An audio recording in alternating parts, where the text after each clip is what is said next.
की कोशिश भी की है। अच्छा। जबरदस्ती बुला के उस रूम में कोशिश की है जिस रूम में कैमरा नहीं लगा है। हाँ। फिर मैं उस रूम तो इन्होंने मेरे साथ जबरदस्ती करते हुए सीएमओ को लेटर लिख दिया। फिर सीएमओ के द्वारा मुझे मैं गई सीएमओ से मिलने के लिए, तो सीएमओ सर ने मुझसे बोला कि चलो ठीक है। बताइए कि योगी जी एक बात पूछना चाहेंगे, अगर हमारी बात आप तक पहुंचेगी, ये खबर शायद वहां तक पहुंचेगी, तो एक बात पूछेंगे कि बेटियों को बचाने के लिए आप क्या करेंगे? बोला कि कागज में लिखवा रहे हैं मेरे विरुद्ध खिलाफ, और उसमें लिखा भी क्या है ये भी मैं आपको बता सकती हूँ। उसमें ये लिखा है कि ये लड़की ड्यूटी टाइम पे नहीं आती है, और ड्यूटी आती है तो इधर उधर घूम फिर के थोड़ा बहुत ड्यूटी में चली जाती है, किसी से सही से बात नहीं करती। 12 साल से आप पहली आप जो है महिला कर्मचारी हैं जो उन पर आरोप लगा रही हैं। जी नहीं। अच्छा। इसके पीछे बहुत सारी महिला कर्मचारी है जो आरोप इनके ऊपर लगा चुकी हैं। अच्छा। और अभी भी सब लोग इनके गिरफ्त में हैं। अच्छा। और बहुत सारी लड़कियों को ये लोग इनके मतलब यूज भी करते हैं। यहाँ पर बहुत सारे कर्मचारी ऐसे हैं, लेकिन कोई खुल के बोल नहीं पा रहा है। चिट्ठा लिखा जाता है और लिख करके कहा जाता है कि इनका व्यवहार खराब है, और व्यवहार खराब इसलिए है कि इस महिला कर्मचारी ने उस डॉक्टर के साथ कोई कंप्रोमाइज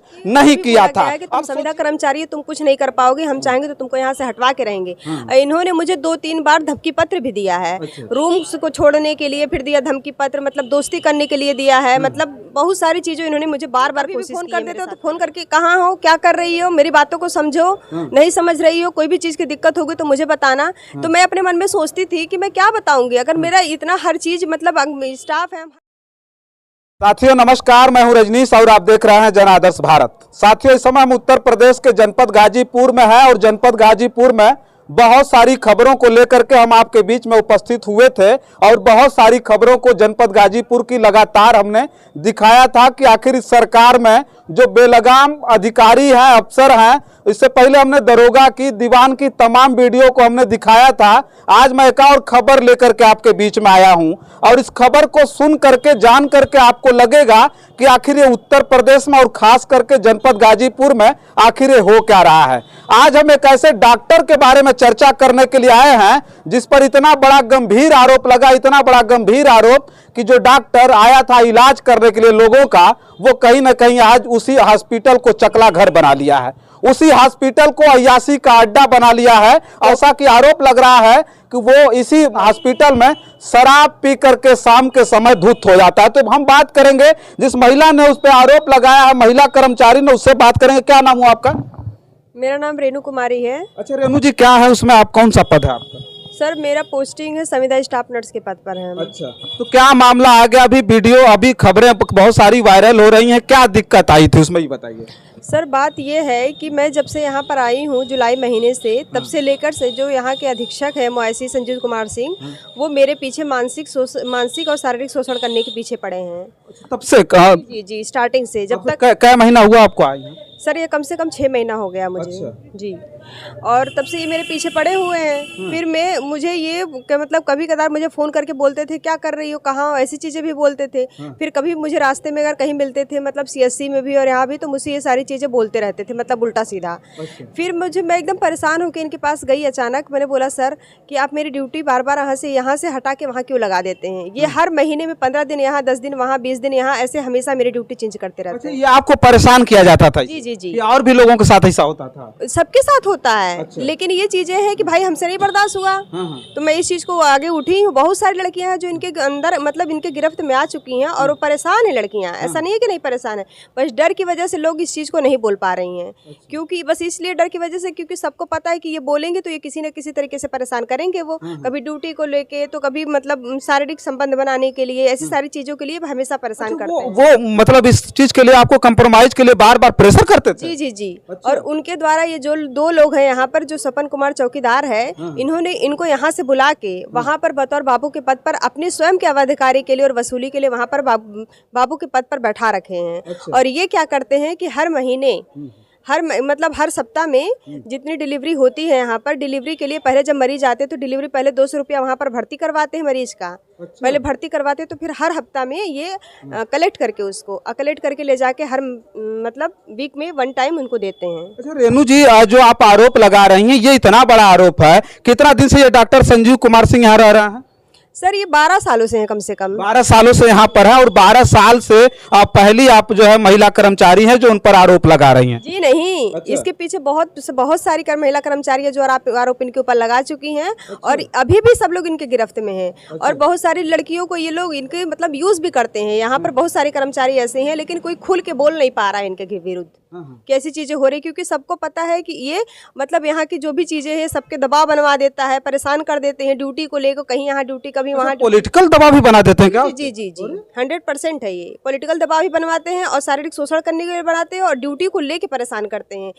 कभी ऐसी ड्यूटी कभी वैसी, जहाँ पर जिसकी पोस्टिंग है, यहाँ तक कि हम लोग स्टाफ नर्स हैं, हमारी स्टाफ नर्स की जहाँ पर पोस्टिंग है वो भी नहीं होती। स्टाफ नर्सों से पर्ची कटवाएंगे, स्टाफ नर्सों को बेवजह परेशान करेंगे, स्टाफ नर्सों को वहाँ पर बैठा देंगे, ऐसी सारी चीज का काम करते हैं। अब देखिए कि आप जिस तरह से ये बता रही हैं, साफ तौर पर इनका कहना है कि डॉक्टर संजीव कुमार सिंह आए थे यहाँ लोगों का इलाज करने के लिए, डॉक्टर बन के आए थे और लगातार 12 साल से इसी जो है सामुदायिक स्वास्थ्य केंद्र सैदपुर में अधीक्षक के पद पर हैं। इस समय अधीक्षक हैं वो और लगातार यहाँ कब्जा बना करके रखे हुए हैं। और स्थिति इस प्रकार की है कि जितनी महिला कर्मचारी हैं, इन्होंने कहा कि सारी महिला कर्मचारियों के साथ उनका जो नजरिया होता है ठीक उसी प्रकार का होता है। जो कंप्रोमाइज करता है इनके साथ उनसे तो ठीक से पेश आते हैं, लेकिन जो कंप्रोमाइज नहीं करता है उसको परेशान किया जाता है, उसको टार्चर किया जाता है। उन्होंने कहा कि मानसिक और शारीरिक रूप से हमको इतना ज्यादा टार्चर किया जा रहा था और शोषण के लिए हमको लगातार हमको जो है उस पर जो है प्रेशर किया जा रहा था,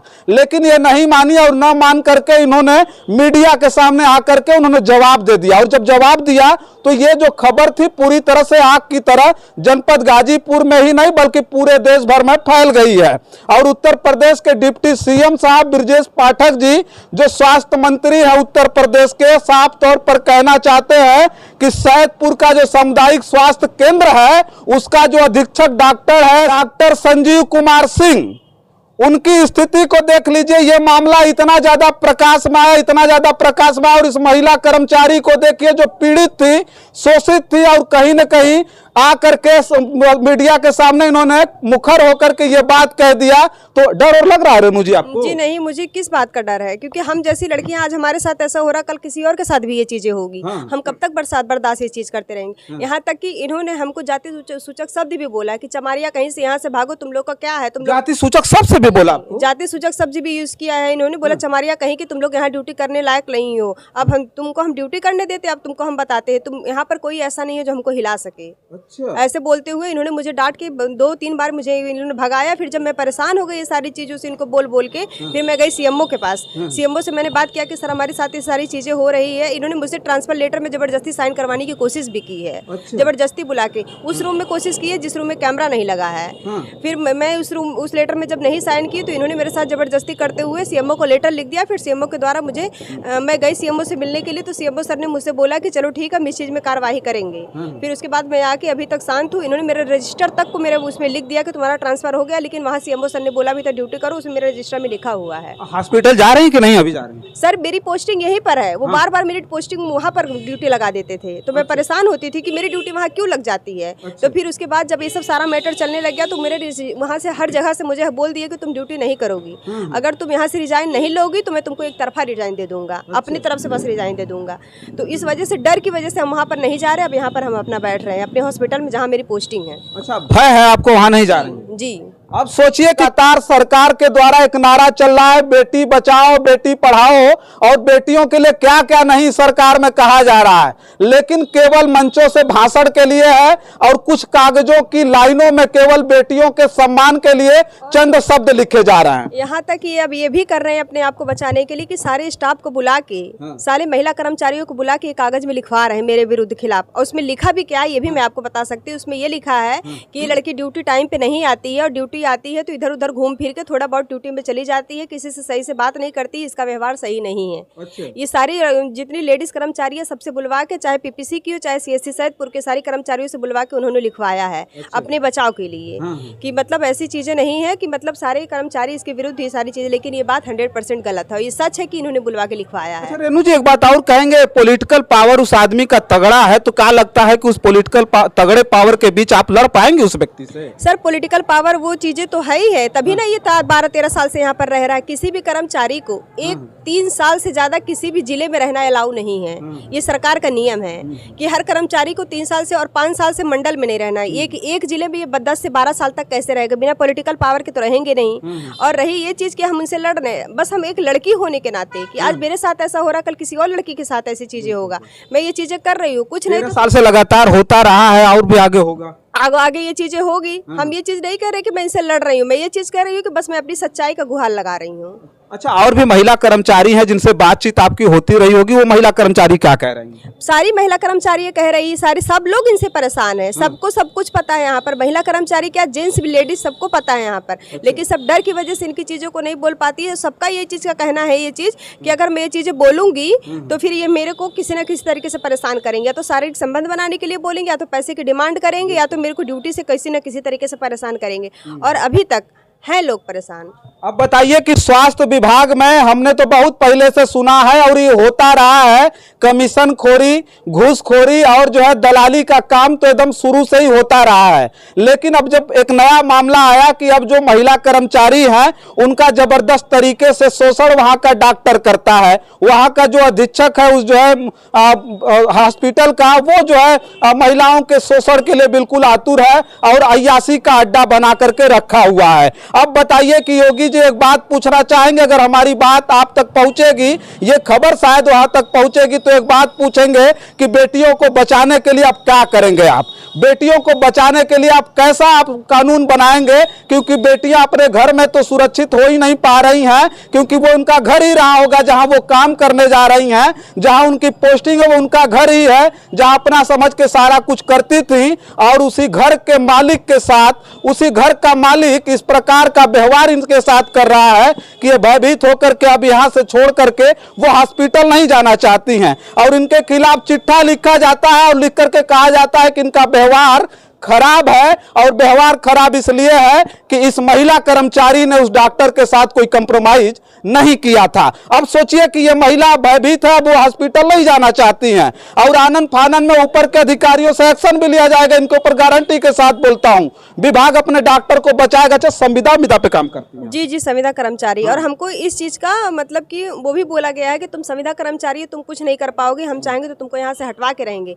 इन्होंने मुझे 2-3 बार धमकी पत्र भी दिया है। रूम्स को छोड़ने के लिए फिर दिया धमकी पत्र, मतलब दोस्ती करने के लिए दिया है, मतलब बहुत सारी चीजें इन्होंने मुझे बार-बार कोशिश की है मेरे साथ करने की। फोन और मोबाइल पर कभी भी फोन कर देते थे? जी, कभी भी फोन कर देते हो तो फोन करके कहाँ हो, क्या कर रही हो, मेरी बातों को समझो, नहीं समझ रही हो, कोई भी चीज की दिक्कत होगी तो मुझे बताना। तो मैं अपने मन में सोचती थी कि मैं क्या बताऊंगी, अगर मेरा इतना हर चीज मतलब स्टाफ है, हम हर चीज आपसे शेयर करेंगे, छोटी छोटी चीजें, तो मेरे पढ़ाई लिखाई का क्या वैल्यू है, क्या मतलब है? तो ये चीजें तो मैं कभी नहीं की। यही सारी चीजों की वजह से हमसे गुस्सा आ गया कि मेरी बातों को क्यों नहीं मानती है। रेणु जी, एक बात और पूछेंगे, कभी वो फोन ऑन करके या बुला करके चाहते थे कि नहीं बात करें, हम मतलब घंटों घंटों हम बात करें, या तो इनसे बैठ करके कंप्रोमाइज करें, ऐसा करते थे हमेशा? जी, बहुत बार उन्होंने कोशिश किया है। लेकिन इनकी कोशिश मतलब इनकी चीजों को लेके मैं हमेशा कट में रहती थी। इनकी बातों में मैं नहीं आती थी, क्योंकि मुझे और सारी लड़कियों से मुझे पहले ही पता चल चुका था, 2-3 लोगों से कि ऐसा कर चुके हैं उन लोगों के साथ। और बहुत सारी लड़कियां इनसे बस इस वजह से नहीं सब बोलती हैं, क्योंकि सबका आप जानते हैं कि मतलब गवर्नमेंट की भी चीजें और पॉलिटिक्स की भी चीजें, हर तरफ से उनको दबाव मिल जाता था। वो डर की वजह से अपनी चीजों को नहीं बोल पाती हैं ये चीजें। और आज हम इस वजह से यहाँ चीज बोल रहे हैं क्योंकि मैं ये चीज आज मेरे साथ हो रहा, कल किसी और लड़की के साथ हो रहा है। तो ये सारी चीजें हम सरकार से ये चीज का अनुरोध करते हैं कि ऐसी चीजों को जब बचाने के लिए आप इतनी सारी नियम रूल बनाते हैं, सिर्फ बनना नहीं चाहिए, वो चीज लागू होना चाहिए। चलिए देखिए, हम इस खबर को दिखा रहे थे और ये खबर इतनी ज्यादा शर्मनाक है कि कल 74वां गणतंत्र दिवस हम लोग मनाने जा रहे हैं। भारत का 74वां गणतंत्र दिवस अब पूरी तरह से धूमधाम के साथ मनाया जाएगा। लेकिन उसी गणतंत्र दिवस में आजाद भारत में देखिए क्या क्या हो रहा है। भारत 21वीं सदी में भले है, हम आजाद भारत में भले जी रहे हैं, और जिस देश के लोगों ने बेटियों की पूजा की थी, महिलाओं की पूजा की थी, और वही बेटियां कहीं ना कहीं खड़े होकर के इस देश के सर्वोच्च पदों से लेकर दुनिया के बड़े बड़े सर्वोच्च पदों पर आसीन है और अपने आप को साबित करके कहीं ना कहीं पूरी दुनिया में दिखाया था कि केवल पुरुष नहीं बल्कि महिलाएं जो चाहें वो कर सकती है। लेकिन आज भी उत्तर प्रदेश में इतनी टाइट व्यवस्था, कानून का ढिढोरा, मैं बार बार कहता हूं, उस कानून के टाइट मतलब व्यवस्था में आज भी कहीं ना कहीं बेटियां अपने घरों के अंदर दहलीज को पार करने में भी कहीं ना कहीं डर महसूस कर रही हैं। और रेनू ने जिस तरह का अदम्य साहस दिखाया है और जिस तरह से साहस दिखा करके ये बात को ला करके समाज और देश और दुनिया के सामने रखा है, मैं ऐसी बेटियों को सैल्यूट करता हूं। और एक बात और कहना चाहता हूं, डिप्टी सीएम साहब, जितना जल्दी हो ऐसे डॉक्टरों पर तत्काल कार्रवाई की जाए, वरना वो स्वास्थ्य केंद्र, वो स्वास्थ्य व्यवस्था पूरी तरह से बर्बाद होने में समय नहीं लगेगा। क्योंकि आज तो रेनू ने जाना बंद कर दिया, कल और भी लड़कियां बगावत करेंगी और एक एक हॉस्पिटलों की पोल खुल जाएगी, तब समझ में आएगा कि उत्तर प्रदेश की स्वास्थ्य व्यवस्था कितनी ज्यादा भ्रष्ट है और कितनी ज्यादा नाकामयाब है। बस इस वीडियो में इतना ही, तमाम और वीडियो लेकर के आपके बीच में उपस्थित होंगे। तब तक के लिए देखते रहिए जन आदर्श भारत। मैं हूं रजनीश, कैमरे के पीछे है मोहम्मद आदिल। बहुत बहुत धन्यवाद।